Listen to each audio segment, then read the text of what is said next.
NZ Aerosports, Icarus Canopies, now Gyro. That's right, we've rebranded, and Gyro is our next generation. It honours our founder, as that's the name we knew him by, but Gyro also marks the start of a new chapter. And not to be biased, but it's going to be fucking epic. Long story short, we're more us than ever, so if you're new to the sport, or even a Sky God Ninja Turtle, welcome. I think our valiant leader Lucy, Gyro's daughter, says it best. And we still got that fuck yeah attitude.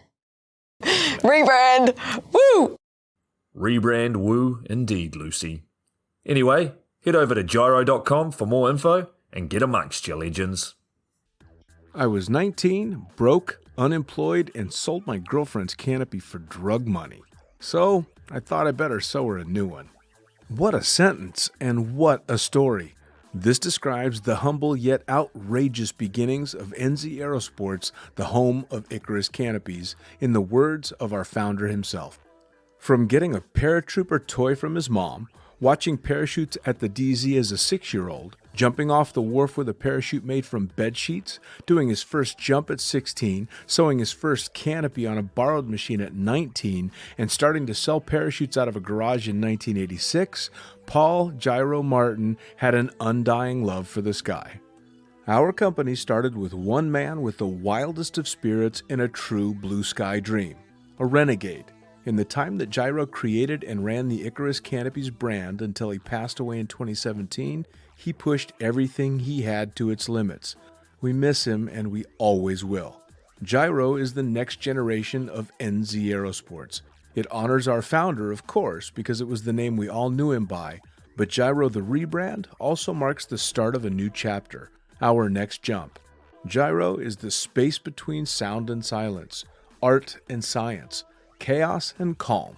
Gyro is a state of epic tranquility that transcends understanding. That moment, in the door, in freefall, mid-swoop, where nothing but the present exists. A perfect balance of euphoria and thrill. Gyro captures our passion for flying and our commitment to designing break-the-fucking-rules canopies that deliver pilots pure, wild flight. Coming straight from the cockpit, it's another episode of Lunatic Fringe with the fucking pilot.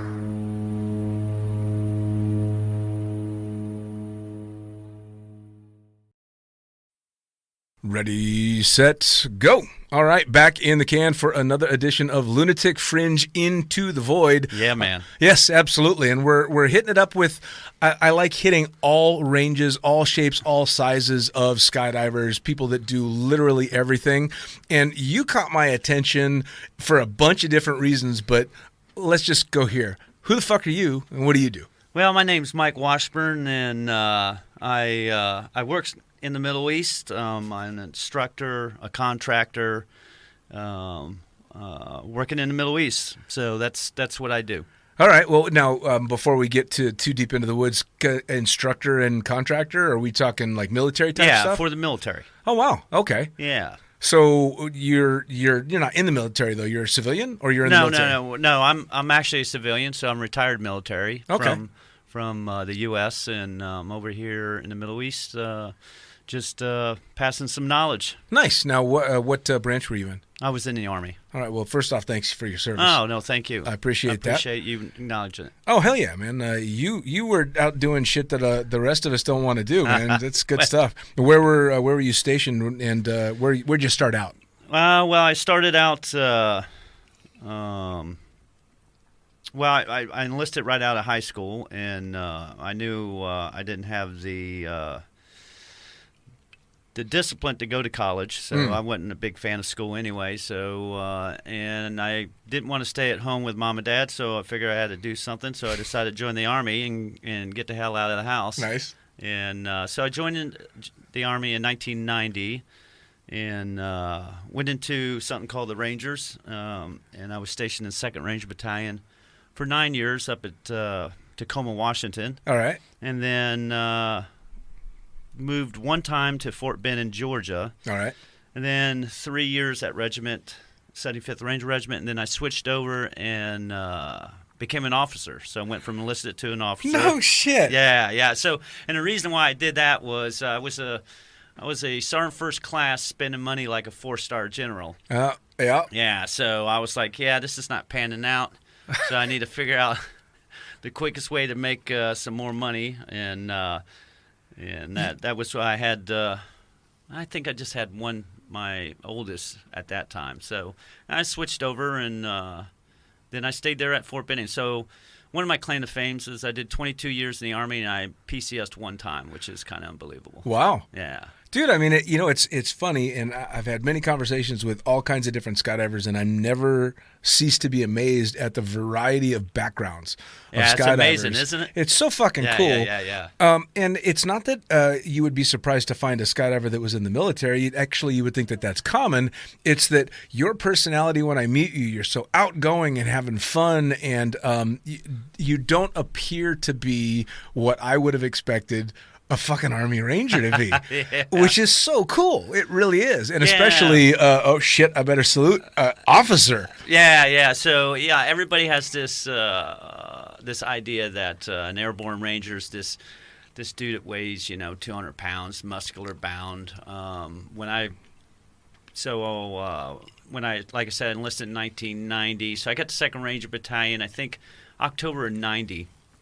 I weighed 120 pounds. Holy fuck.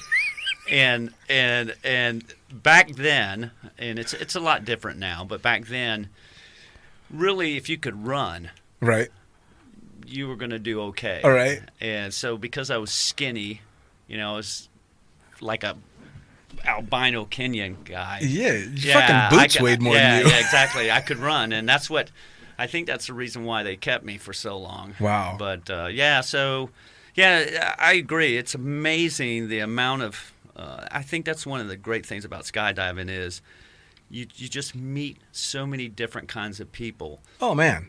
And any idea or ideas that you have about certain countries or certain demographics of people, it all gets blown out. Oh yeah. And I think that's one of the things that draws me to skydiving is,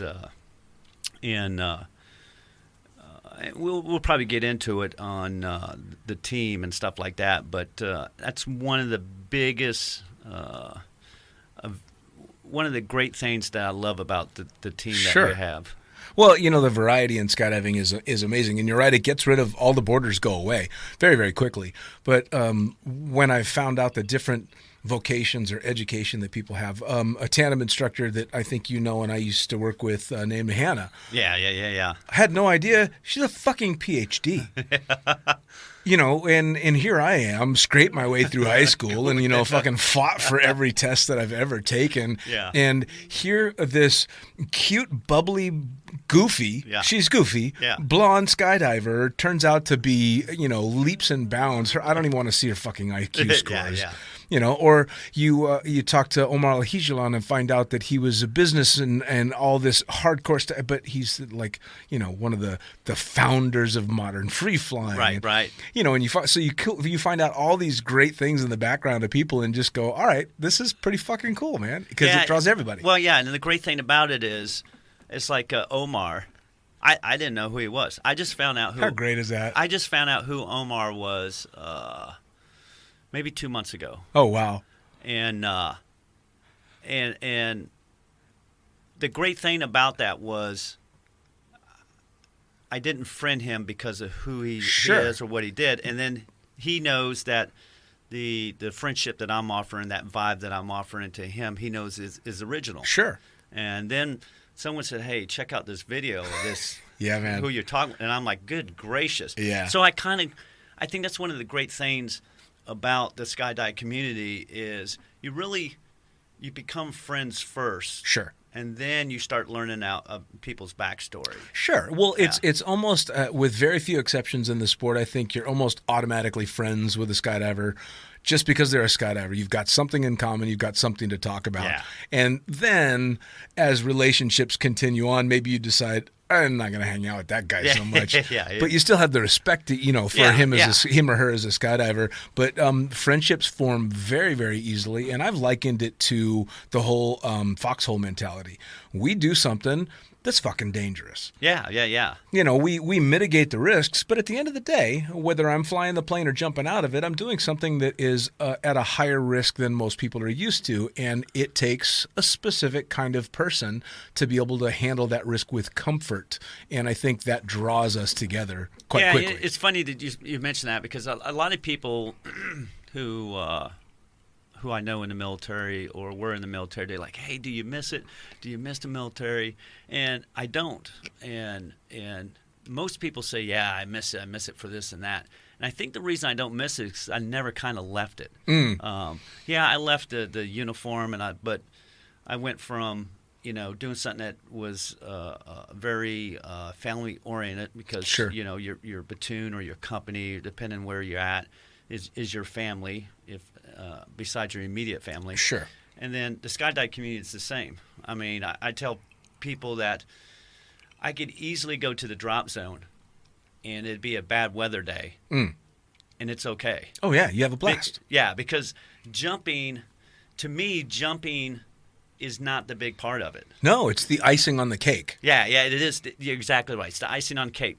The meat of it is the people. Yes. And I can just sit there and laugh and joke and people watch. I mean, people watching, it's better than going to the mall and doing people watching. Well, that was always one of the reasons that my favorite discipline personally for skydiving was doing tandems, either shooting video or taking tandems, because I got to people watch in the extreme. Yeah, exactly. Because chances are that guy or girl I'm about to take on a skydive is being themselves for the first time in how long? Yeah. And especially in this social media age where everybody is pretending to be the best version of themselves, you get to meet Jack or Jane being themselves. Yeah. And it's fucking great. It's great. And just knowing that they're probably, taking on the challenge of their biggest fear. Yes, absolutely. Yeah. Well, that was one of the greatest things about doing tandems for so long is and I'll knock on wood, although I don't intend to do any more tandems, I never had a refusal. And I took really big pride in that only because I got to play psychologist. Oh, absolutely. These people are freaking the fuck out, and you have to read this person and go, how do I have to behave and what do I have to say to calm this person down enough to be stupid enough to jump out of this airplane with me and let's go have some fun. I ran, so I've never done, not up until... probably, a year ago, I did my first tandem ride. Okay. So I was the passenger. I was the bitch in the relationship there. And I ran from it because, to me, it was the most scariest thing that I could think of because you're handing over your life to one person. Yes. And even though I know this person, because most people sometimes that makes it worse. Yeah. Well, that's true too. Yeah.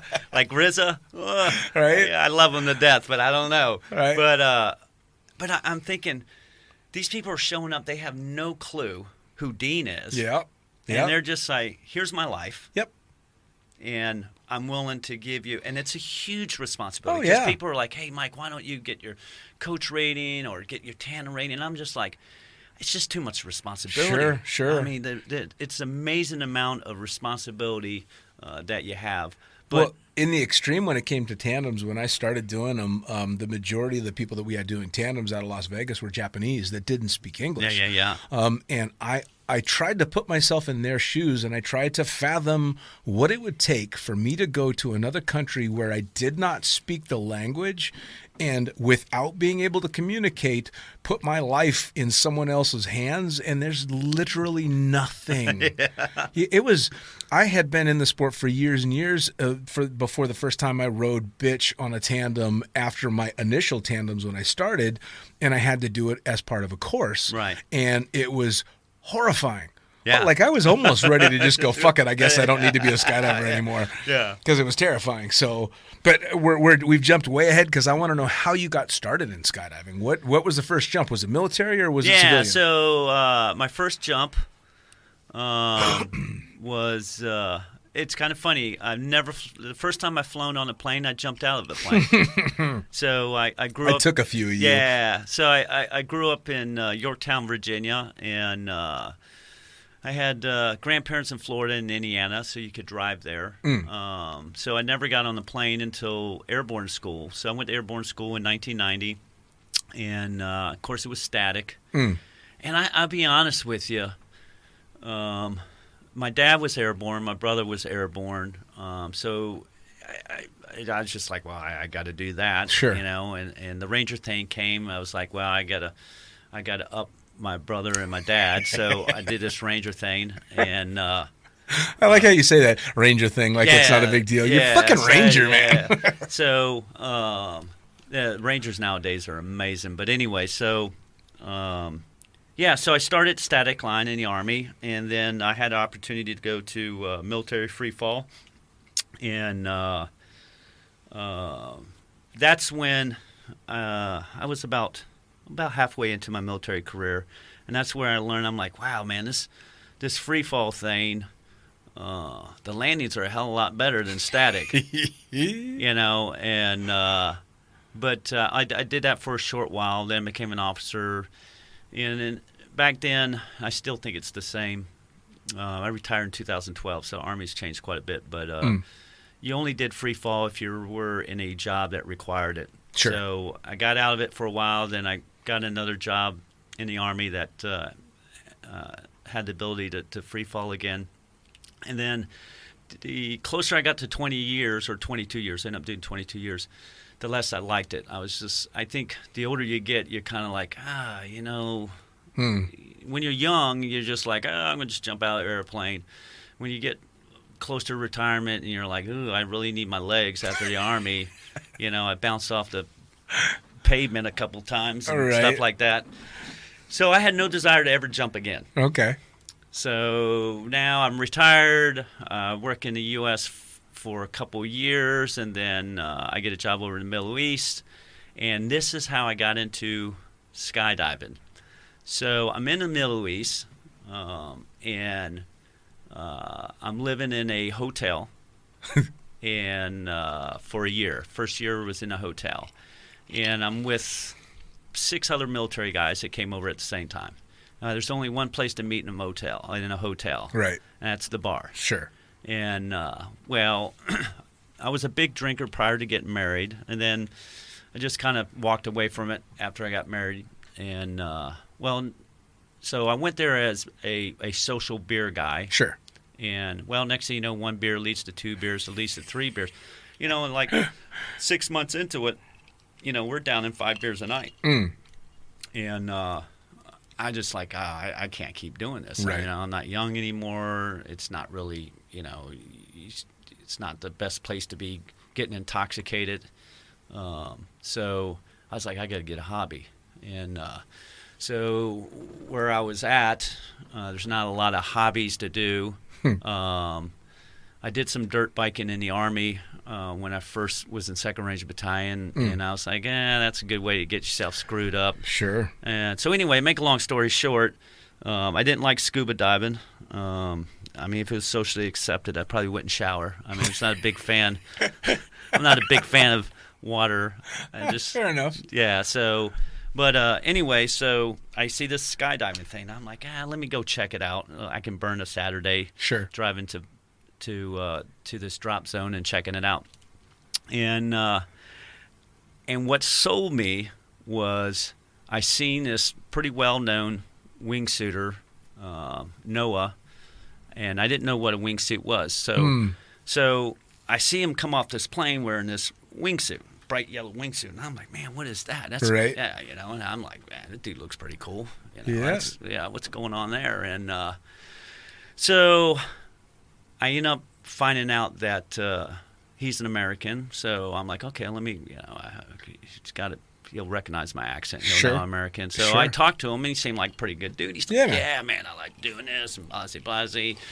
And then, so that night, I'm pretty excited, and I'm like, I'm going to tell my son about this thing called wingsuit. So I tell my youngest son, hey, I'm thinking about jumping again, and there's this thing called wingsuit. He knew all about it, didn't he? Oh, yeah. My youngest son's like, oh, my gosh, Dad, that is so cool, man. There's this guy on YouTube I watch all the time. I go, really? He goes, yeah, his name's Noah, man. He's just a badass dude. It's amazing. I'm like, really, Noah?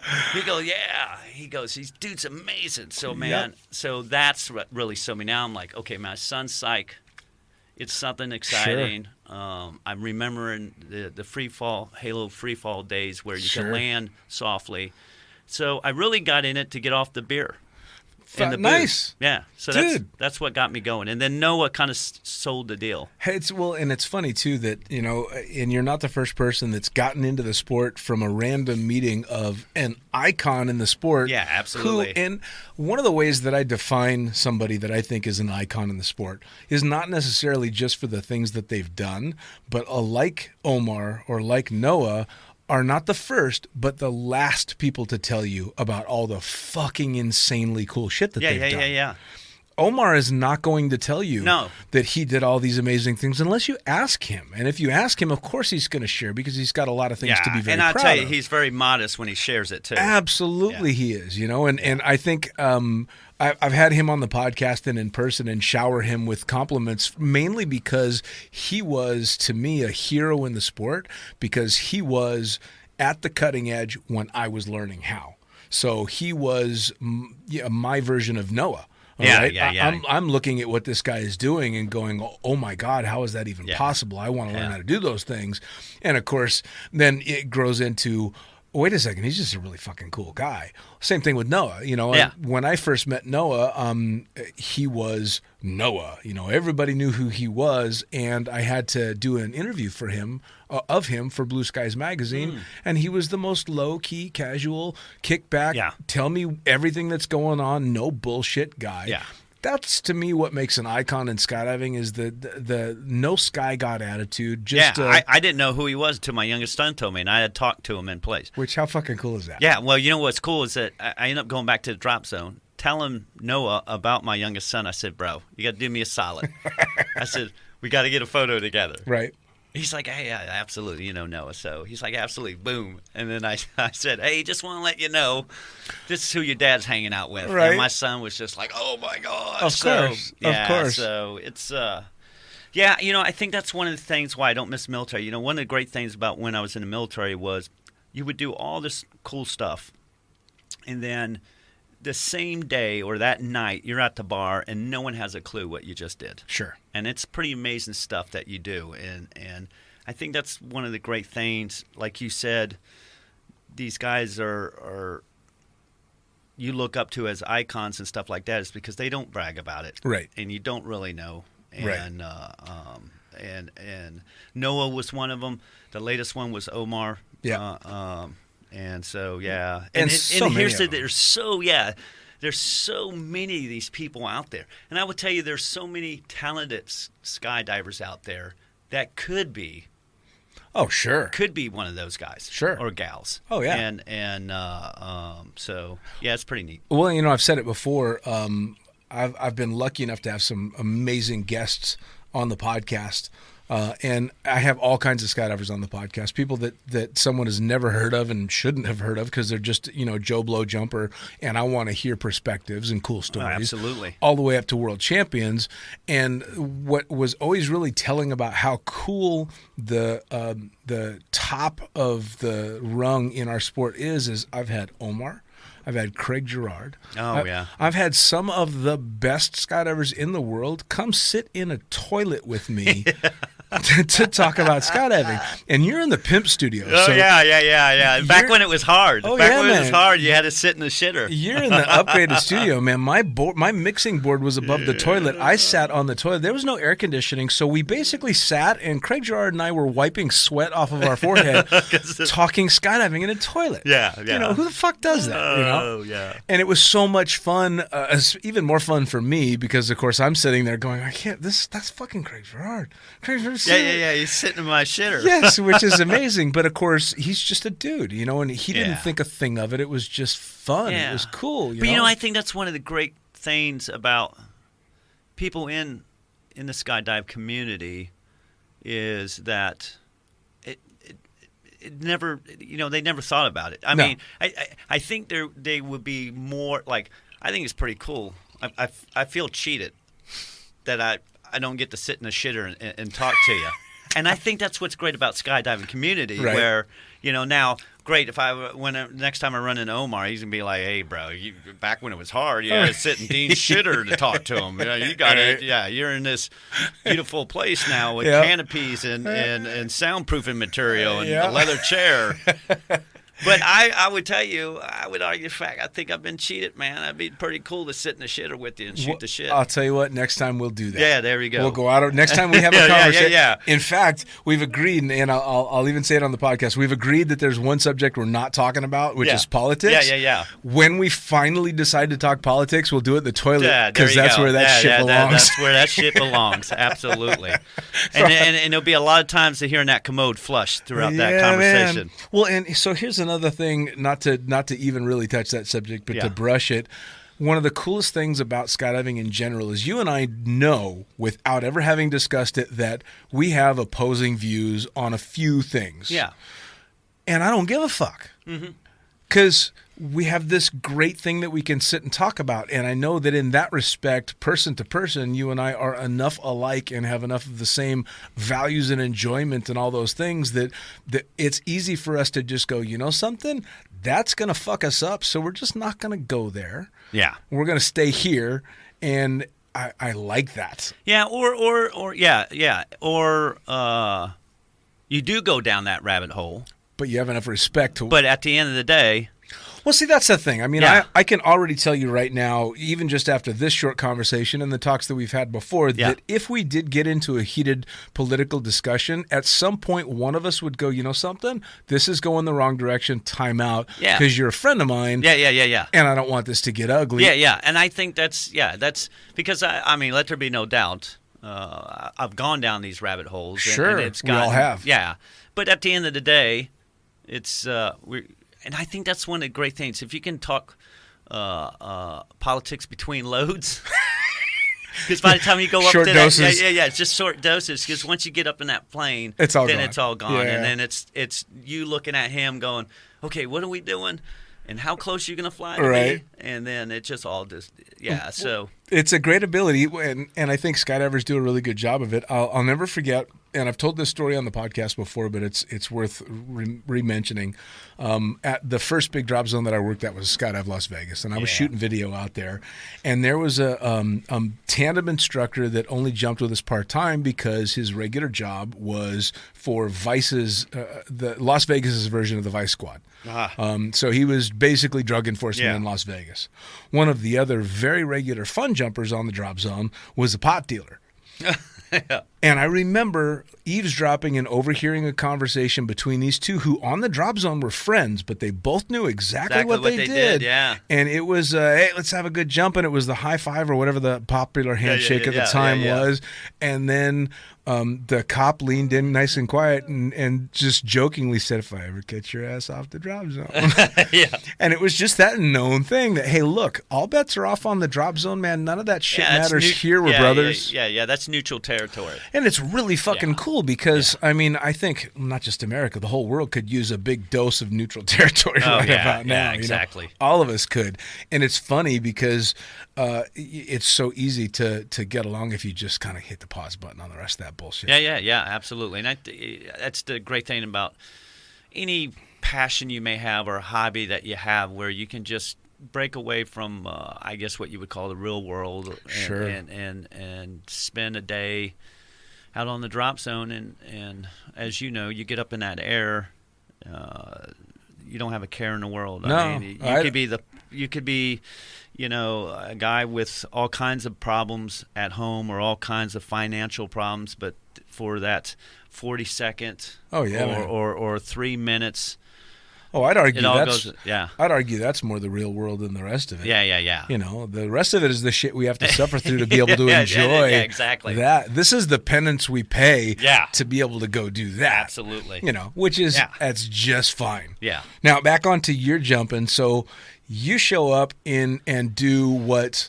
I, as an AFF instructor, hate more than anything. You show up and go, I want to jump wingsuits. Yeah, from the time I'd seen Noah for that, I mean that I think 10 seconds after seeing him and hearing someone say, when I asked, hey, that's a wingsuit, I go, Right. gosh, that's what I got to do. I got to do that. I didn't know what the hell it did. I didn't know how many jumps or whatever. All I knew was if I'm going to get back into this, that's my goal. That's the goal. Yeah. All right. So you start jumping again. You obviously now, if I'm not mistaken, at least this is the way that it used to be. Military jumps do not translate towards civilian skydiving. Your military free fall does for jump numbers. Okay. Yeah, but obviously, I have to go. You have to go back. You have to go through AFF. Sure. Now your static jumps don't. Right. But your I'll give you an example. Was it? I think it was for your C license or D license. You used to have 2 night jumps. Right. I used my 2 military. Well, I had more than 2, but my military night free fall. Nice. To get that, and because at the time it was just hard to get a night. I Sure. think that's probably why they got rid of that. It was because Sure. it's hard to get a night jump. Speaking of military night jumps, before we get too sidetracked, I was lucky enough to fly very briefly for Skydive San Diego. Uh-huh. And Skydive San Diego hosts TAC Air, which was the military freefall school Right. for the SEALs. Yeah. So I flew for them briefly, and I'll never forget, I'm flying at, I think it was like 10 or 11 o'clock at night, and these guys are jumping out over not huge, but mountainous terrain, or I should say foothills anyway, Yeah. on the border of Mexico. And I mean on the Yeah. fucking border of Mexico. And their only reference for landing is a 50-gallon fucking drum lit on fire. At the time, I've got, 9,000 jumps and I don't know how many hours flying in the plane. And Yeah. I'm watching these guys jump out, and I've been told that these guys have 10, 12 jumps. Yeah. Looking out the plane as they're going, not a fucking chance in hell would I be doing that jump. And out the door they go. And I just remember being blown away, going, you got to be shitting me. Yeah, I think one of the things is it's such a hard school to get. Obviously, there's certain branches in the military where you get it right. It's part of your training. Sure. I was very fortunate to get a slot to go to military free fall, and when that ramp cracked open, I was just like, why am I here? All right. I don't need to be here. Right. And then there's this thing that kicks in, and it's, I don't know, you can call it pride, you can call it respect, you can call it whatever it is, but I was like, okay, everyone would kill for this slot, so I need to go ahead and jump out of this plane. And when I jumped out, I just started just in over end. I didn't know what I was doing, and luckily 2 free fall instructors came in and grabbed me and got me stabled out, but I got a bunch of stories I could tell you of how I screwed up in military free fall that I just got lucky and scraped by and passed a course, but we'll save that for when we're in the shitter. Fair enough. Well, I mean, we've all got a couple of stories where we just kind of scrape by. Yeah. It's those ones that you tell very hesitantly because you're like, well, I'm not fucking proud of that one at all. Yeah. I didn't. I didn't There's exactly. I got quite a few of those. Yeah, but I'll tell you what, though, it's those stories, both in something like military school or just in skydiving in general, that keep you humble because you walk around with this knowledge that there's a couple of those you just flat out didn't fucking earn. And it's that that voice way back in the background that tells you you're a fraud. You don't know what the fuck you're doing. Well, I would tell you, it wasn't that I didn't earn it. It was I just got lucky. So yeah. So it was. I always tell people, I think everyone in life is perpetrating a fraud at some point. Of course we are. You and I think that's part of the survivability of being a human is, sometimes you got to act somebody that you're not really, just to get to the next week or anything like that. Sure, But sure. yeah, we'll definitely talk a couple good stories about how I got very lucky. Fair enough. During Fair enough. military free fall, but they'll be good stories. You know, it's funny. I mean, yeah, I think we're all obviously we're all putting up a front, and more today than any other time. Again, social media and all that, and you always want to try and put up this front. And I'm sure you've discovered this as well. The older I get, the more that front disappears, and the more I'm just, something. Fuck it. I'm too tired to. Yeah. I can't put up that facade anymore. This is me. Not the greatest skydiver in the world, not the worst skydiver in the world, not the best jump pilot in the world, not the worst jump pilot in the world. It just. It gets to be too much. Oh, it is. It absolutely is. I think it is. When the older you get, it wears you out quicker. Yeah. And you're just like. But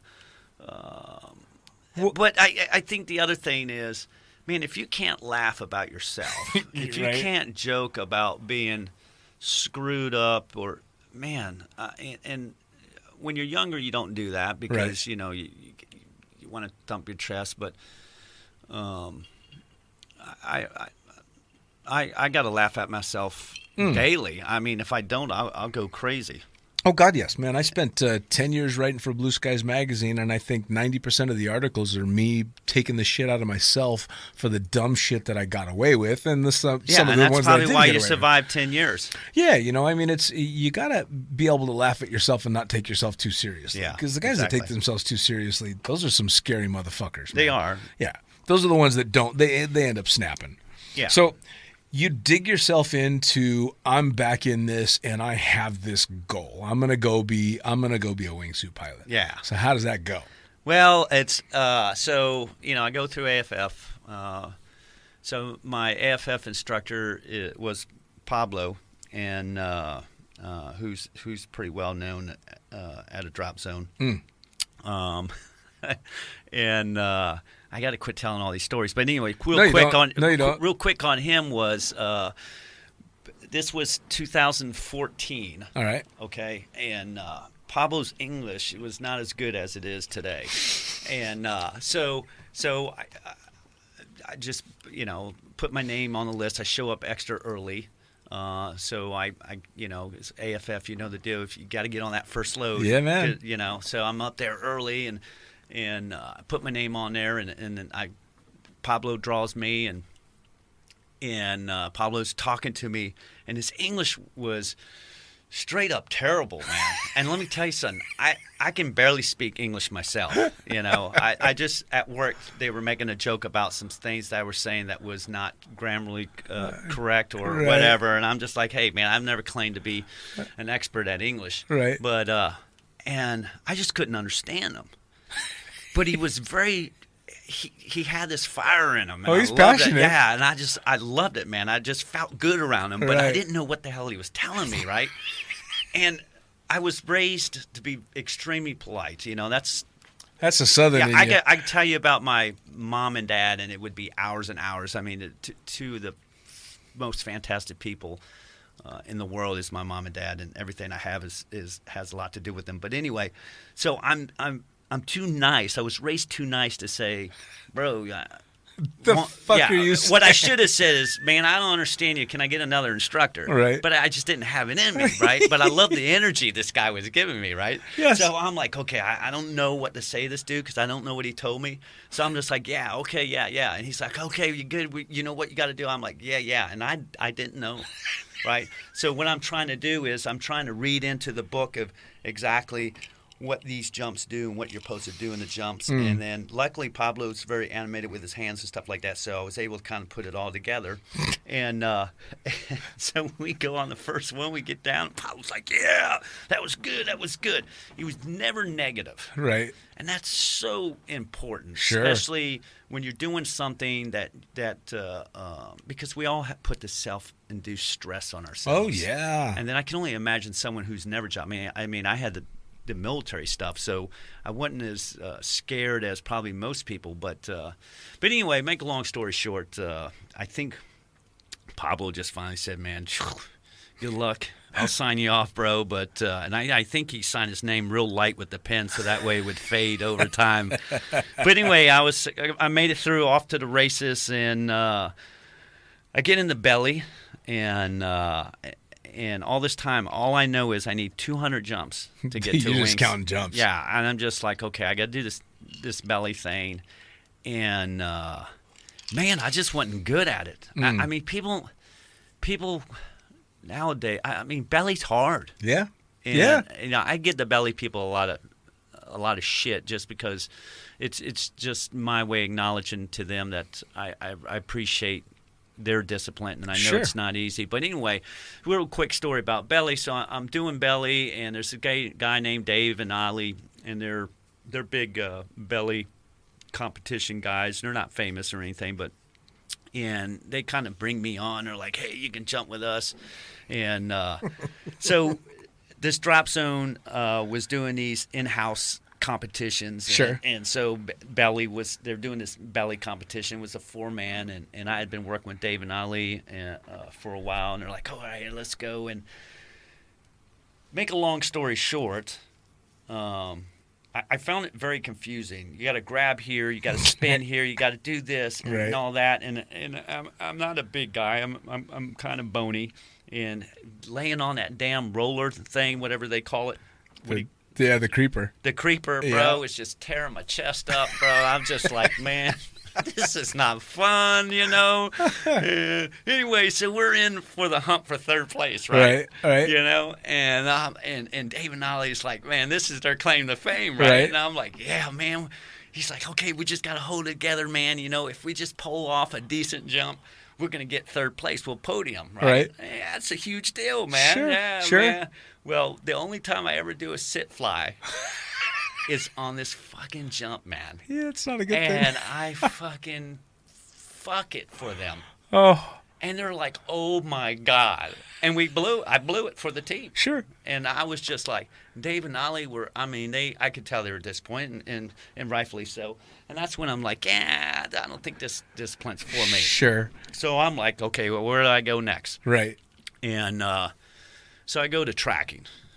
And But just heading in the right direction if you're going to jump wingsuits. Yeah. That's what I thought. Okay, that's what I thought.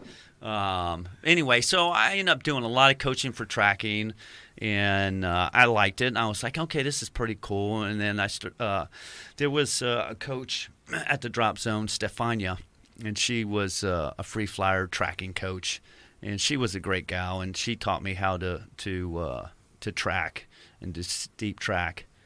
And I basically tracked for 150 jumps, and once I hit 200, I was out. I was like, I'm gone. See ya. I don't want to talk to anybody. Right. I'm like, get away from me, you nasty belly guys. I'm going to a wingsuit. So obviously you got to go through wingsuit school, you know, Sure. ground school. And so I meet this cat from Canada. Yep. Yeah, his name's Darren. Darren, eh? Yeah. Yep. And I'm like, hey, I want to get in wingsuit. He's okay, you know. Darren's a pretty intimidating Canadian. Yeah, I would tell you that he's the perfect coach to really teach you the basics of. Now, I'm not saying he can only teach the basics, but he's very focused on the proper way of the wingsuit. Sure. And now, I'm going to tell you, no guy getting in a wingsuit's going to like it. I mean, I hated it. I was Sure. just like, good God, this guy reminds me of being in the military. I mean, what the hell, you Yeah. know? I'm like, Yeah. He's pretty intense. yeah, so, but anyway, this is where tracking wasn't that great. So one of the things you got to do is you got to jump out of the plane like you're wearing a wingsuit, you know. And I'm like, that's kind of stupid, you know. But whatever, I want to get in the wingsuit, so whatever I got to do, I'll do it. Well, the problem was I had done so many tracks back to back to back, and literally it was probably 150 tracks or close to 150 tracks, well over 100. So I hop out, and I got my arms where they're supposed to be, but my ass is sticking up in the air. Sure. So I'm kind of like tracking with my arms out wide. Right. And we land. Darren's like, nope, go back up. Now, a normal person knocks it out on the first one. Right. maybe their second one. Okay, I'm on number 8. Oh, Jesus. Okay, I'm on number 8, and so take that. So it takes me 8 jumps to figure out how to get my ass down. Now that's like, I mean, that shouldn't even be an issue. Sure. So now just think about all the problems I'm fixing to have. Sure. When I get in a wingsuit. Yeah. Quick story about Darren. Darren has this. I call it a foot fetish. And do tell. Yeah. So Darren has this issue with your feet being properly in the right position when flying with a wingsuit. Right. And it makes sense. I mean, your feet can be a rudder Sure. in the air, right? Like a plane or like a boat. And so Darren, he's very attention to detail. Which is a military thing. He's from Canada. I think they have a military. But anyway, that's just a joke. They actually have a pretty good. That is the most American thing you've said. But anyway, so he's like, man, this foot, you know. And I finally lose it. And so, you know, I finally get frustrated. And normally if I get frustrated with somebody, we built that relationship to where Right. Now we got to a level where I can express some feelings that Sure. I have that Sure. I don't. So I'm like, look, Darren, let me tell you something. let me tell if I can fix this fucking foot, I would, just to hear you shut up. But this, my brain, is not talking to the foot. Right. Now, make a long story short, 2 years, probably $20,000 to fix that foot. Dude. Yeah, bro. Darren finally just gave up on the foot. He's like, yeah, okay, your right foot's gonna stick out. Yeah. So, but Well, I'm just glad you didn't put your foot up his ass. yeah, I tell you, he's. We've had some heated conversations at the drop zone. I mean, there's and Darren. We laugh about it now, but there's a couple times where we got in some heated discussions. Well, you know, it's when you have to learn to appreciate the passion that someone else has got and take it with a grain of salt and then mix in their experience as well and go, okay, wait a second. I know this guy knows what he's fucking talking about, but he's getting on my last nerve with this. And I would tell you, man, if I listened to him more than I did, Sure. I'd be a hell of a lot better wingsuiter, I think. Well, that's the thing, Yeah, right? I yeah. mean, every time that I've been under the impression that someone has failed to teach me, it wasn't their failing in teaching me; it was my failing absolutely. in absorbing and learning or resisting. Resisting. That's the downside to guys like you and I that are a little bit older and have some experience behind us. Yeah. We don't want somebody telling us what to do. Yeah. Because I'm supposed to fucking know. I'm supposed to tell them. So it's, well, and I think the other thing is it's a little bit of that, and it's also you just get pissed at yourself. Sure. That golly, man, this why can't I get my foot there? And Yes. then he's harping on you, get your foot there, and you're just like, dude, I know I'm fucked up. Oh, yeah. And Well- I don't need you reminding me 6 jumps. Right. Every, so back then we were jumping, you could easily jump 12 jumps, pre-pandemic. So, Yeah. Oh, so yeah. I'd get 12 jumps, 15 jumps in a weekend. And you times that by 2 years, man. Oh, yeah. Well, and eventually you're like, my foot is his fucking fault. yeah. So the great thing about it is I still see Darren on a regular basis, and anytime we're up in the air and someone's like, hey, that's a pretty cool wingsuit, what I do, I get into it, and Darren will make us Snickers and stuff like that, and I'm like, hey bro, you're my coach. So be careful what you say, Right. because you're the one that coached me. That's pretty fucking yeah, funny. so it's I really enjoy the relationship that we have. For sure. Well, and I'll tell you what, the best relationships that I have with a lot of different people started out as very antagonistic relationships. Yeah. One of my close friends that was an instructor I worked with for a while, shout out to Nitka, Goraz, Nitka. very hard-nosed Middle Eastern, Yeah. things will be done my way kind of thing. And we butted heads hardcore and finally sat down face to face. And I'm like, dude, you're a fucking asshole. Yeah. And he said, dude, you're a fucking asshole.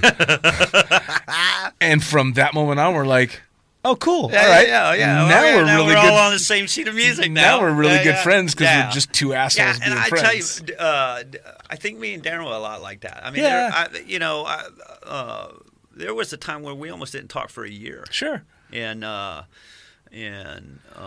we're both stubborn people, but I think our friendship is better for it. I Sure, think of going course. through that has made it. But anyway, Well, and that's the again, another, I fall back on the great thing about skydivers is even if you don't get along with someone, like I have skydivers that I actively avoid that I still respect. yeah. And that's something that most situations don't lend to. You know, back in the days when I had a real job in the real world, if I didn't like someone, fuck that cocksucker. Oh, yeah. I can't stand this Yeah. person. Piece of shit, blah, blah, blah. But if it's a skydiver, I'm not fond of that person and I'm going to keep my distance, but I'm Yeah, not going to yeah. talk shit. I'm not going to. Yeah, exactly. I have that respect. And I think everybody has those at the drop zone. I mean, Yes. I certainly do. I mean, I got guys. I got friends at the drop zone that we just don't see eye to eye on certain things, and I talk about we don't see eye to eye on when it comes to jumping stuff, Sure. skydiving in general, but we acknowledge that. And we set that aside, Sure. and well, that's respect. yeah, absolutely. So Which is, again, I think that goes way back to what I said at the beginning, that whole foxhole mentality. I don't necessarily have to love the guy that's next to me, but I damn well respect him and I trust him. Yeah. And that's a big fucking thing. Well, yeah, and there's we'll get into this when we start talking about the team, but there's a lot that people in the world can learn just from watching a drop zone, and Yes, especially a drop zone that you have a lot of mixed cultures and countries that go to it. Drop zone in Alabama, you're going to get mostly Alabama guys and gals, but an international drop zone. oh, Can you imagine the reality TV show oh, that would have gone on? Like, we used to joke around that the greatest reality TV show at the time would have been Cross Keys when we were there in 2004, 2005, because it was sex, drugs, and rock and roll. Yeah. And it was from people from all around the world. Yeah. Like, I met the whole world in the shittiest little small town in New Jersey. yeah. And it was amazing because I was working with Brits and South Africans and Kiwis and Americans and Yeah. just people from all around the world with all these varied backgrounds, crazy guys from the Isle of Man and just this wonderful crew of people. And what a fucking reality TV show that would have been. It would have been, oh my God. It would have just been absolutely epic. Yeah. And now, speaking of, you mentioned the team, and I want to get into this. You decide you want to be a skydiver again because you want to fly wingsuits. Your first introduction to wingsuits is Noah. Yeah, For Christ's sakes. yeah. Who your son knows is Yeah, who knew of him before I did. Yeah. YouTube famous for the insanely Yeah. skillful shit that he's doing, and you decide you're going to push through. You make it through the foot gauntlet, issues. the Darren gauntlet. You make it through the foot issues Yeah. and become a wingsuit pilot on your own, and now you're on a team. Yeah, so Sky Trash wingsuit team. Where'd that name come from? So that name came from when I was in. We'll go back to freefall school in the All right, military. all right. So I'm in Yuma, Arizona. Oh, Jesus fucking And, Christ. yeah, I've been there. Yeah. So we're in Yuma jumping during free fall, and the Golden Knights there. They train there as well. Obviously, Arizona has some of the perfect skydiving weather. Yep. And so here we are, a bunch of students going through military free fall, and you know the deal. You get your first one knocked out. And you're scared shitless, and then you find out, oh yeah, you can actually survive this, and then you're coming back on the bus from the drop zone, and you're all hyped up, coming off that adrenaline rush, and the Golden Knights, here's guys with 10, 20, 30,000 skydives, and they see the students come off, and it's that that rivalry thing, like, oh, here we go, another class of Right. students who think they're shit hot, you Right. know, and then there's the Golden, you know, and then we're looking at the Golden Knights, like, you know, and so they're heckling us, you know, and I just look over there and I'm like, Sky Trash rocks, and so Sky Trash is a name that I came up with, that really meant that I flew like a piece of trash in the air. You know, Right. no form, just flapping and,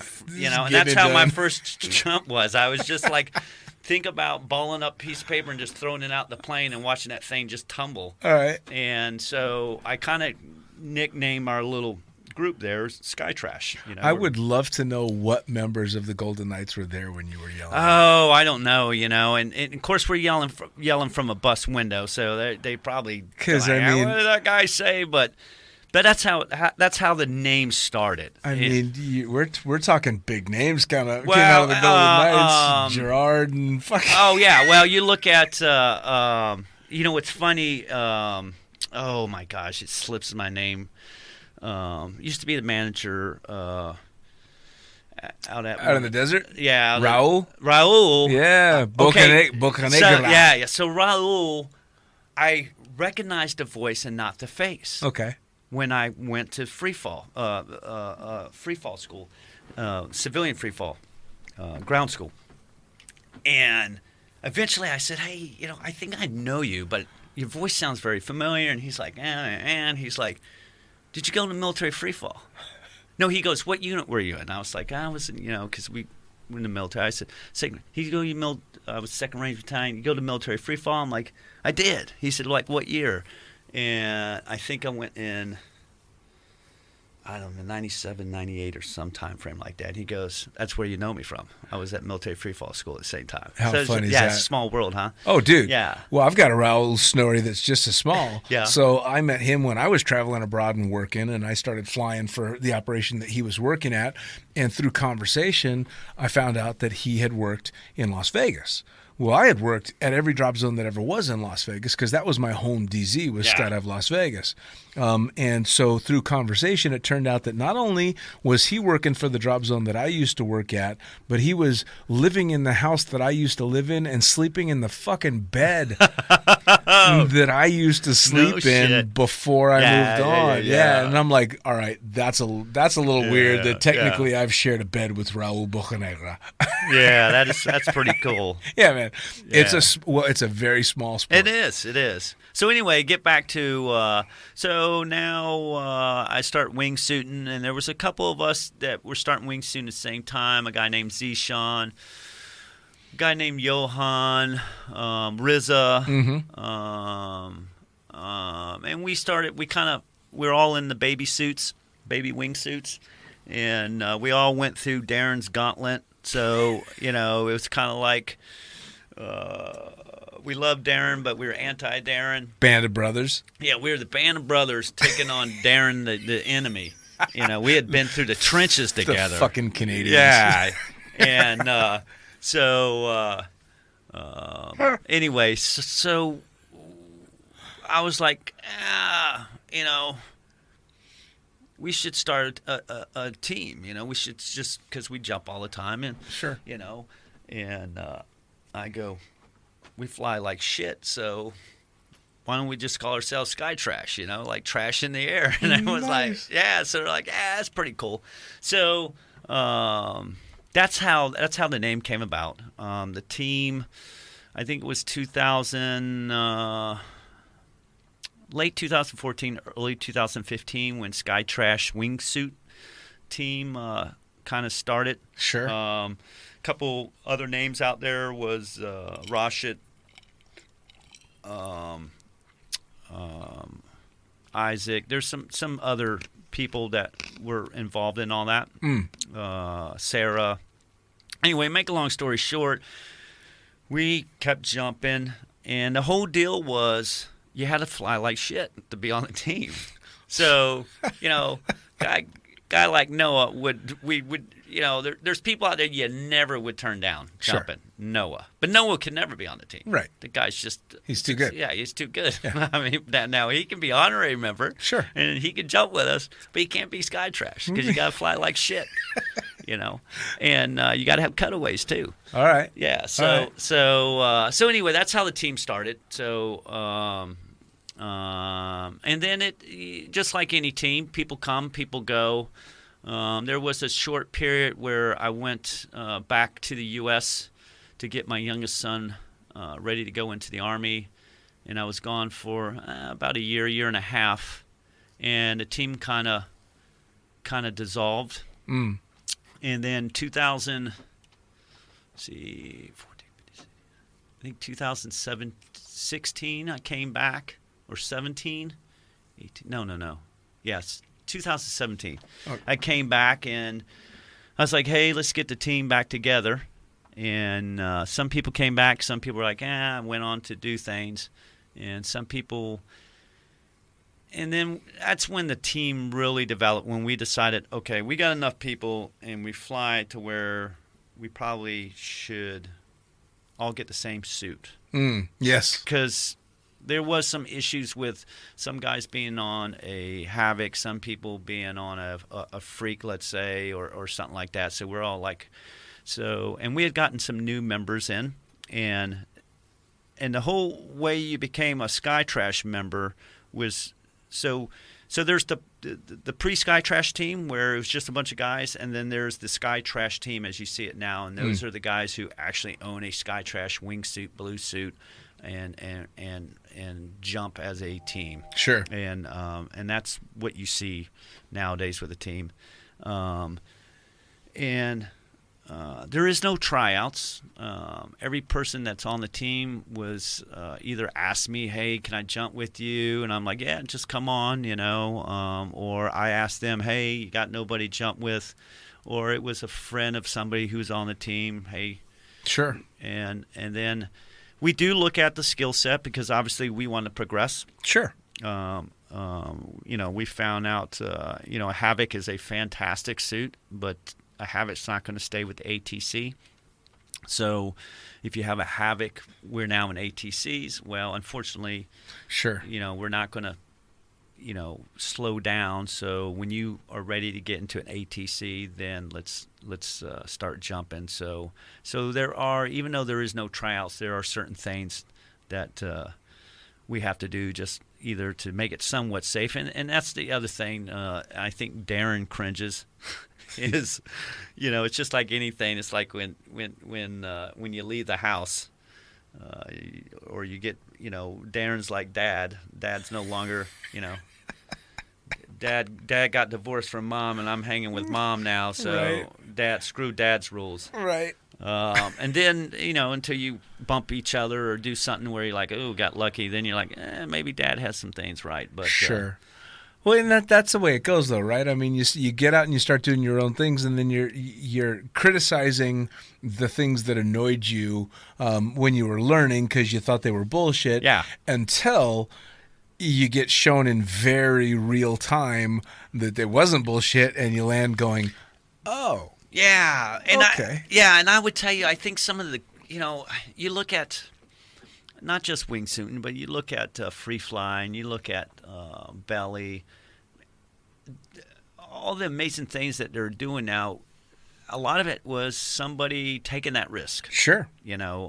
Somebody going, hey, we were just talking about it the other day about, so Skytrash, the Skytrash emblem is a trash can, and it's got some skydivers, some wingsuiters coming out of the trash can, and there's trash coming out with it. And we're like, why don't we see if we can get someone a tiny belly flyer and throw them out in a trash can while we try to wingsuit around it. Right. And see if we can't do an actual do a photo representation of it. Yeah. So I'm like, well, that trash can's got to land somewhere. What if that little person can't get out? But you know what? We'll probably do it one day. Yeah, you know. Worst case scenario, you go out to Arizona and do the junk day where they let you throw any damn thing out. I know. Yeah. They'll let you put somebody in a trash can. Yeah, exactly.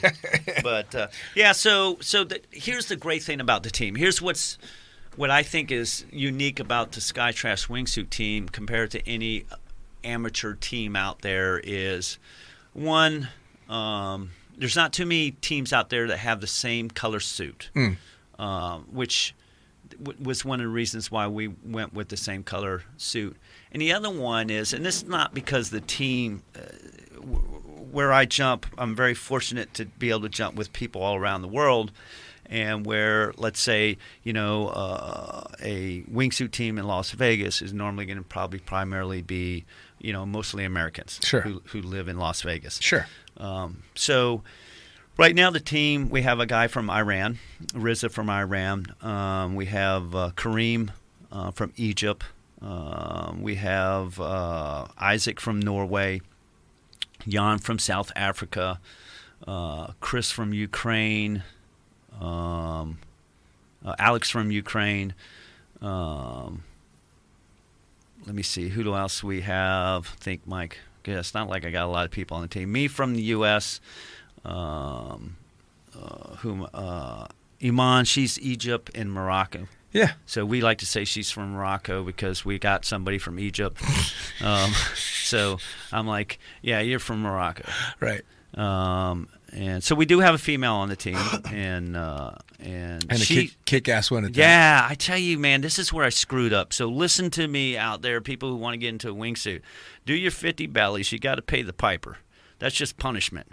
Do the 50 bellies, and then go straight to free fly. Because I'm telling you, these cats that are coming in knowing how to free fly, they get in the suit, and I'm like, golly, it took me 3 years to do what you're doing. I mean, because they understand how to manipulate and the little turns here. That was like watching the Maktoum boys and then watching, guys like Micah. Yeah. Who was an excellent free flyer and a hardcore tunnel guy. Oh, yeah. And so Micah was just a hardcore guy. I love watching him train, making people do push-ups when they screwed up. I'm like, damn, you make Darren look like a chick. He just, to be able to know where you're at and have body awareness in every orientation in any direction, no matter which way the relative wind is huge. Absolutely huge. Yeah. So I'll tell you what, my hat's off to you because you got into a discipline that requires those skill sets without those skills and had to push your way through with a fucked up foot. Well, exactly. Well, I tell people if I had a wingsuit for a living, I'd starve to death. But I'll tell you what, man. And here's the funny thing: is whenever you guys are getting ready to load onto a plane, there's no doubt in the world that you guys are there to have fun. Yeah. You're having a good come on, you guys call yourself trash. Yeah. For Christ's sakes. You clearly are out there to have fun. You're not taking yourselves too seriously, which for me is the pinnacle of a good skydiver. Is somebody that wants to have fun, wants to improve, don't get me wrong. Wants to be a badass, but doesn't take themselves so seriously that at the end of the day, if they had a shitty jump, it ruins their week. Yeah. And you guys don't do that, which is amazing. Yeah. You guys always have smiles on your faces. You're always having a good time. I'm sitting up in the cockpit grumpy, and you're handing me load sheets and smiling and rapping on the window. But that's the great thing about, I wish everybody could have an opportunity to jump. And, of course, not everybody has the opportunity to jump for whatever reasons. Sure. Many reasons why.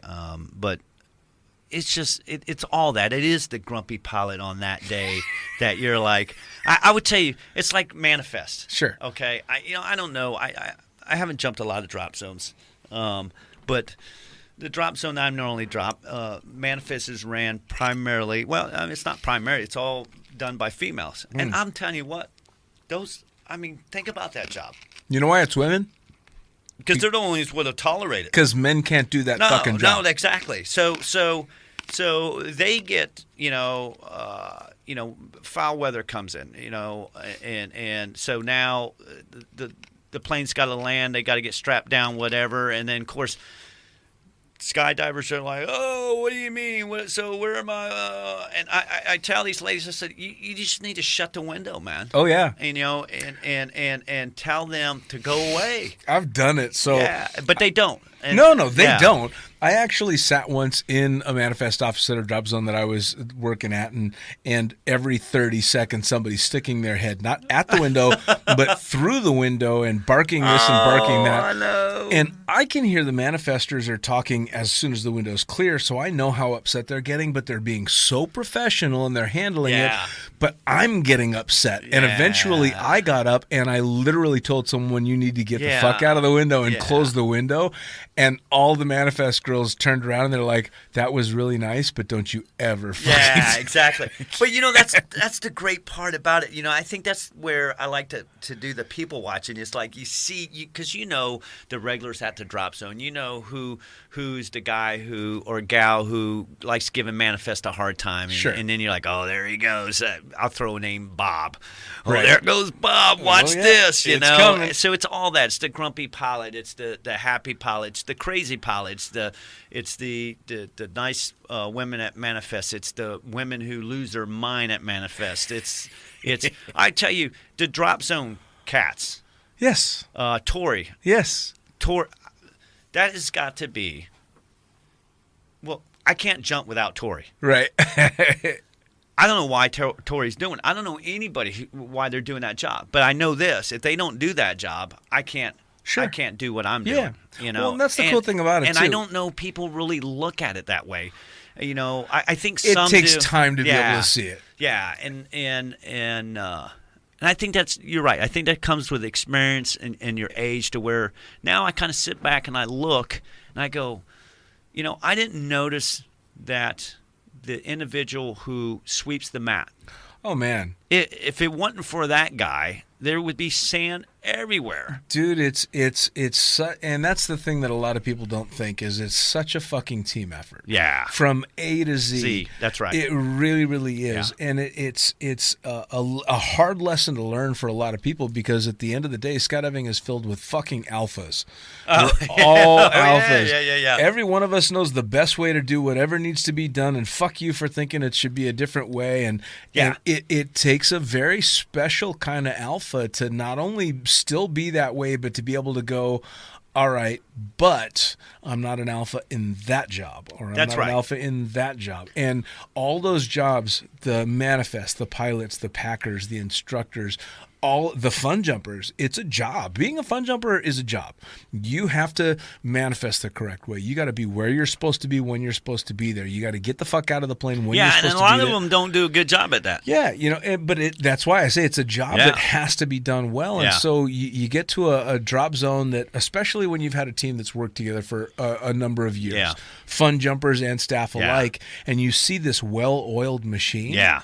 And it's an amazing thing to see. Yeah. Because what we do is so frenetic and so fucking hectic and so borderline spastic out of control that if you grabbed a person off the street and sat them in a corner at the drop zone and said, this is organized, they'd shit themselves. Oh, yeah. Because it doesn't look like it. It looks like mayhem. And I think it's controlled chaos. It is controlled chaos in such a spectacular way. But again, this draws back all the way to what we talked about at the very beginning, is that the jumps are just the icing on the cake. Yeah, the absolutely. The cake is all those people and all that shit going on. That's the... I'll tell you, that's what keeps me coming back. Man, it's interactions like this and the stories and finding out people's backgrounds and their mentalities and where they come from that makes it so fucking cool. Yeah. Because at the end of the day, when I can't fly a plane anymore, when I'm too old to jump, man, have I got stories. And I've got people from literally all around the world to share those stories with, and that are going to give me different versions of the same shit. Oh, yeah. I tell you, it's I think that's why I don't miss the military, because it's so much like being in the military. That band of brothers. Band of brothers and sisters. Yeah. It really is. And that's also one of the reasons why you find out someone's a skydiver randomly. Yeah. And it's happened to me maybe a half a dozen times in my life that I'm in a conversation with someone that I very quickly find out is a jumper. Instantly there's a bond and an understanding that you just are like, holy shit. Like I found out years back via Facebook of all things that a guy with my same family name that lives in Italy is a fucking skydiver. Oh, that's pretty and, cool. you know, and know nothing about this guy, Yeah. but we instantly have two bonds. We share the same last name randomly, and we're both skydivers. And it was this just super cool thing to be able to go, all right, wow, I already know so much about this guy that I've never met just because he jumps out of airplanes. Yeah. Which is so cool. Yeah. It's you know, I tell a lot of people I came back to work in the Middle East because of skydiving. Yeah. You know, I think if I couldn't skydive, I'd probably go home. Sure. I mean, but it's a big part of my life now, and Sure. I love the team. It's a lot of work, but anything that you're passionate about or anything that you want to be successful, it's going to be a lot of work. Sure. And it's funny, I kind of bust Darren's balls, but you know, there's a lot of things I do with the team where, you know, as the leader of the team or the team captain or whatever the guys want to call me at the time, other than asshole. I do say, hey, you know, yeah, we're here to have fun, but at the same time, we want to improve. You say you want to improve. Yep. So that's going to require us to do certain things, Sure. you know. And I would tell you, the drop zones that we jumped at, the amount of skill set there. I mean, we're so fortunate where we're jumping at that, you know, at our fingertips, we have some of the best people in the world for Sure. every discipline, you know. Sure. Well, and, you know, it's some of the best lessons that I've learned have been from those very antagonistic relationships that I fought tooth and nail, but at the end of the day, you have to concede, oh, fuck, he or she really knows what they're talking about. Yeah, I mean, Darren is a prime example of that. I mean, I'm telling you, every jump, I'm just like, if I did that, like Darren said. Sure. Because we, Sky Trash, we're a flocking team, so we do mostly just big ways, and we try to burrow. You know, the pandemic's kind of screwed it up this year, but you know, we're doing a lot more vertical work instead of same level work. And then there's this one of the great things. Well, I won't say one of the great things, but one of the things, because of the pandemic, it's given us to where we only have one team day, and then the other days do whatever you want. If you don't want to jump, a lot of members on the team have girlfriends or wives or family, and Sure. I tell everybody, so look, the first thing's a job. Sure. You know, it used to be family, but now you really need a job to have a good family. Damn right. Yeah, so job, family, then skydiving. Sure. Now, there ain't nothing between family and skydiving in my Right, book, so right. I'm like, those are the three. Right. You get a buy on the first two. Yep. But that's it. Yeah. So, you know, you want to go drink late at night and not show up for the team, that I got a problem with that. But Yeah. And I'll tell you a story when we sit on the shitter on the next one, but about when we jumped over the pyramids in Egypt, and some of the guys wanted to drink a little bit. Chris, Kareem, and Yvonne, we agreed on it. Here's the deal. I'm kind of old school. I'm a military retiree. Right. So, and I'm very timely. You know that. Sure. I pride myself, and it's stupid. Someone's going to be like, why were you at the drop zone 2 hours before it opened up? Well, a couple reasons. One, I wake up very early. Sure. And two, so I have nothing to do. And two, there's a good thing about talking shit. You can talk a lot of shit, but you got to back it. Damn right. So I bust a lot of balls about being late, but because I do that, You're not late. I'm not late. 'Cause, Well- yeah, Well, that's the military mentality, Yeah. man. 30 minutes early is late. exactly. So anyway, I'm scatterbrained right now because I can't remember what was the original. I'm fixing to turn 50. Yeah. They're starting the show, huh? Shush, man. I'm already there. Yeah. Okay, so it could be the Patron, but anyway. Could be. Yeah, you were jumping with Kareem and the boys over the pyramids. Yeah. but- So anyway, so there's certain things I'm a stickler on, but we had agreed that we would have a 2 beer limit because Egypt, I think we were scheduled to do 4 jumps. We only got 3. And we're pulling up. Now, this is, we weren't flying as tight as we fly now. Sure. So we're paying all this money to go to Egypt to fly over one of the 7 wonders of the world there. Oh, yeah. And I'm very focused. Like, we have a trip planned for next year that's going to be a pretty spectacular thing for the group. And I'm not there to fun jump. Sure. No, you got a plan. Right. We got a plan, and then we're going to do. So we said, okay, what's the beer? And everyone's like, okay, 2 beers. You can have 2 beers. Right. Now, if we agreed on 5 beers, because very rarely do I, as a team captain, go, yeah, I know y'all voted that way, but guess what? I'm overruling you. I'm using the captain thing, and I try not to do that. Right. And the only time I really do that is like training plan. Sure. I'm like, okay, yeah, I know you want to do that, but we're not ready to do that. So Right. But so it was like a 2 beer limit, and some things happened in Egypt, and we were jumping military aircraft, so the military aircraft had to be grounded or they had to be used for something else, and we couldn't jump that day. So they were like, well, we're not jumping, so the 2 beer limit doesn't apply. Right. And of course, I'm kind of like the old grumpy granddad. And I'm like, no, I'm not going to go out for lunch. I only eat once a day anyway, so go have fun. Well, it's like 6 hours later, and I'm like, man, well, that's a long ass lunch. Right. And it's like 10 in the morning. Well, I mean, there's 6 beers into it. Of course. And of course, I'm like, look, dude, it takes each one of us to do a job. My job isn't easy. Yeah. And I'm not talking about being team leader. My position's not easy. Right. But guess what? I know your job's not easy. Sure. Your position's not easy. And you're the only one who can fly that position right Right. now. So guess what?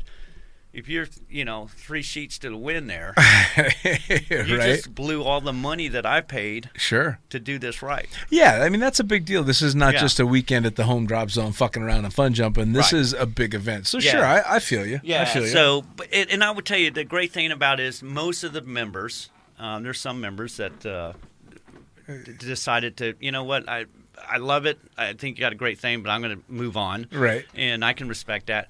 But the team that you see now, they tolerate me. They know that, hey, he's an old grumpy guy. Right. But you know what? He does come up with this. He does do this. He does do this. So, yeah, let's placate him and keep him happy. Isn't that funny, man? Because I'm kind of in the same position in my life. I think I've gotten to the point where people are like, all right, he clearly knows what he's doing by now. Yeah. He clearly has our best interest at heart. Yeah. But he can be a real dick sometimes. Yeah. But because he's good at his job and we know he's a sweetheart some of the time, we're going to tolerate his shit. Yeah, we're going to tolerate his shit. Yeah, and they do a good job tolerating my shit. Yeah, and people do as well as me. And I think knowing that people are tolerating also makes me strive to give them less of a reason to have to tolerate and more of a reason to just enjoy.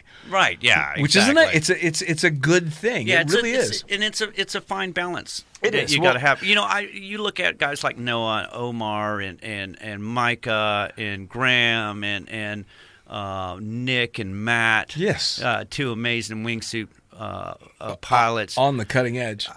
They didn't just happen to be these great wingsuiters. I mean, they put it in. They put it in, and they had the discipline to do it. And in fact, I'm going to make you go back and listen. I've done 2 podcasts with Nick and Matt. Oh, did you? Oh, yeah, man. And you'll listen to their talk about how they prep and how they plan. And it's one of my favorite stories is when they were getting ready to do a pretty intense exit on a really hardcore jump. And I guess the entire evening before, Matt spent doing his exit off the side of his pool into the swimming pool, exactly, trying to get that exit down. But that's what it takes, man. Right, but that's what it takes to be that level. Yeah, man. And I would tell you, it's kind of like, I don't know if it's genetics or if it's mental, how their brain works, but not everybody can do that. Sure. Like, no, of course not. When I've been wingsuiting 5 years now, I just literally learned how to exit right. Sure.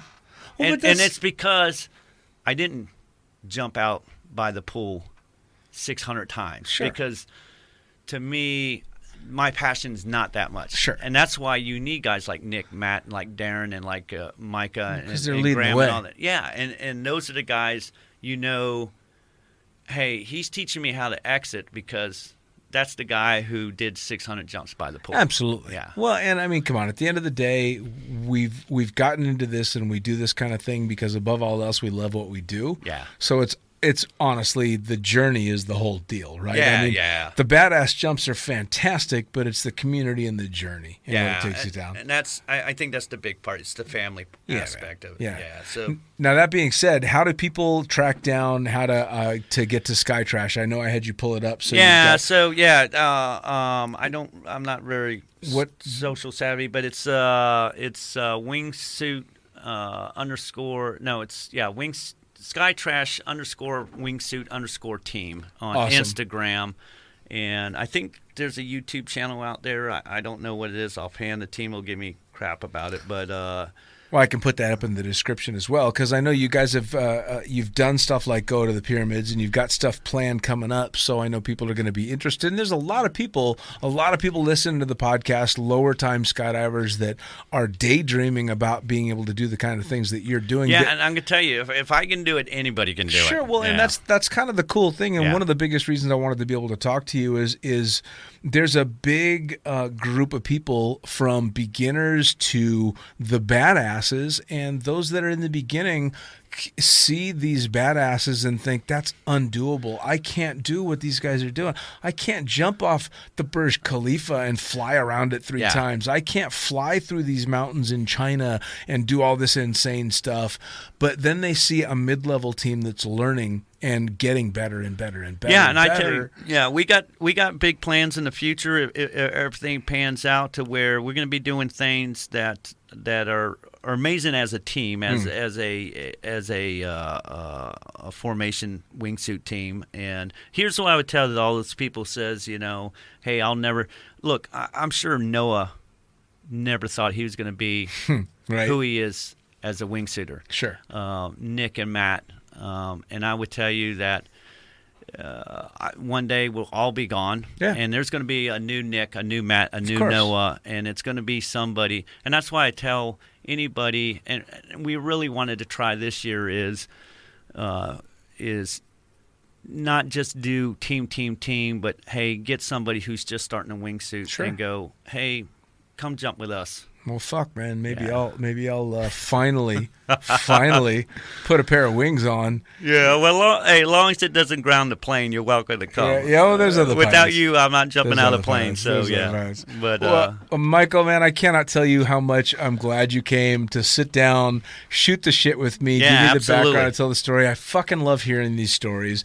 It's going to make watching you guys climbing on the plane that much more entertaining. Yeah. It really is. And thank you for not talking politics with me. no, absolutely. We did damn good. and Yeah, exactly. I honestly now believe we could have an adult conversation for more than 10 minutes about politics without killing each yeah, other. my wife would be like, "Don't do it. Don't do it." I don't think we should. I just think we could. Yeah, absolutely, and we will. One day we will. Someday, But Dean, thanks for having me, and I look forward to. You promised me a shitter session, so I will. I'm looking forward to it. We will sit in the toilet and shoot some serious shit. And if I didn't mention anybody who's affected my my life in skydiving, please know that I'm very appreciative. Fuck them. Yeah. No. Guy, thank you so much, man. This Thank has you, been Dean. awesome. Take All care. right. Blue Take care, skies. brother. Yeah, blue sky. Well, there you have it. Another episode of the Lunatic Fringe podcast brought to you, as always, by, well, wait, not as always, actually. Brought to you now by Gyro. Formerly known as NZ Aerosports, you'll head to gyro.com for their next level line of canopies. By Pussfoot, the Extreme Sports Collective. Head over to pussfoot.com to check it out. By Summit Parachute Systems, check out summitparachutesystems.com to talk to Jarrett Martin and the gang about kick-ass pilot rigs, rigging courses, and more. By Flyaway Indoor Skydiving, go to flyawaytn.com and check out all the cutting-edge stuff to come. Buy Pure Spectrum CBD. Head to purespectrumcbd.com to check out their wide range of CBD products. And as for us, head to the lunaticfringepodcast.com to listen to any of the hundreds of episodes currently available. Hit the link for our YouTube channel, pick up your copy of the Lunatic Fringe book or The Accidental Stripper, and get a sneak peek at upcoming guests. Once again, thanks for listening, and we'll see you next time.